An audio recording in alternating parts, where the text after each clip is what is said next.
राज्याच्या अर्थसंकल्पीय अधिवेशनाला सुरुवात। आज सभागृहात राज्यपालांचे अभिभाषण। मुख्यमंत्री उपमुख्यमंत्री विधिमंडळात पोहोचले। आजपासून दादांविना पहिलंच अर्थसंकल्पीय अधिवेशन। दोन्ही सभागृहात शोकप्रस्ताव मांडला जाईल। दादांच्या आठवणीतून सहकारी वाहणार श्रद्धांजली। अधिवेशन सुरू होण्याआधी मुख्यमंत्री विधानसभा अध्यक्षांच्या भेटीला। उपमुख्यमंत्री सुनेत्रा पवार आणि एकनाथ शिंदेंनीही घेतली भेट।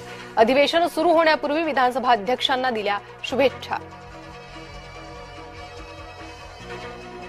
सामना अग्रलेखातून सत्ताधाऱ्यांना दुर्योधनाची उपमा। सरकार अहंकारी मानसिकतेत, सामनातून लगावला टोला। आज बारामती इंदापूर दौंड बंदची हाक। मुसलमान मुलाशी लग्न केल्यानं लव्ह जिहादचा हिंदू संघटनांचा आरोप। स्वतःच्या मर्जीनं मुलासोबत गेल्याची मुलीनं दिली होती कबुली।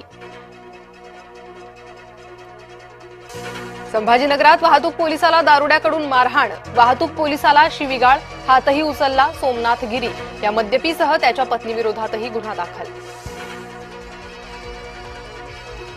नियम कडक नसल्यामुळे वाहनांचं तब्बल 40,000 कोटींचं ई चलान थकलं। 62% चलान डस्टबिनमध्ये, तर 41 कोटीपैकी फक्त 15 कोटी केसेसचाच दंड भरला गेला।